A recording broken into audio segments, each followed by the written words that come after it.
Gautam neuro care brain stroke migraine fits brain and spine surgeries కి best neuro surgeon. Maruthi Rao ఈ పేరు వింటే వెంటనే గుర్తొచ్చేది కూతురు వేరే కులం వ్యక్తిని ప్రేమించిందని అల్లుణ్ణి దారుణంగా హత్య చేసి జైలు పాలై ఆపై ఆత్మహత్య చేసుకున్న ఉదంతం. ఇప్పుడు ఇలాంటి ఘటనే తమిళనాడులోని తంజావూరులో జరిగింది. కాకపోతే ఇక్కడ ఓ తండ్రి తన కూతురు వేరే కులస్తుణ్ణి పెళ్లి చేసుకుందని అవమానంగా భావించి సొంత బిడ్డనే హత్య చేశాడు. వివరాల్లోకి వెళ్తే బీసీ కులానికి చెందిన ఐశ్వర్య తన చిన్ననాటి స్నేహితుడైన ఎస్సీ కులానికి చెందిన నవీన్ను ప్రేమించింది. తమ ప్రేమ విషయం ఇంట్లో చెబితే అమ్మాయి తండ్రి ససేమిరా అన్నాడు. నవీన్ను విడిచి ఉండలేక ఐశ్వర్య ఎలాగైనా తనతోనే బతకాలని నిర్ణయించుకుంది. ఇంట్లో ఒప్పుకోకపోయినా సరే నవీన్నే పెళ్లి చేసుకోవాలని ఫిక్స్ అయింది.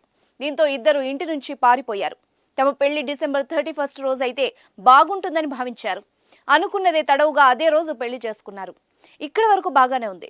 తాము పెళ్లి చేసుకుంటుండగా తీసుకున్న వీడియో తమ బంధువులకు, ఫ్యామిలీ ఫ్రెండ్స్ కు షేర్ చేశారు. ఆ వార్త కాస్త ఐశ్వర్య తండ్రికి చేరింది. అవమానంతో ఆ తండ్రి రగిలిపోయాడు. తీవ్ర ఆగ్రహానికి గురయ్యాడు. అప్పుడే అతడిలోని ఉన్మాది నిద్రలేచాడు.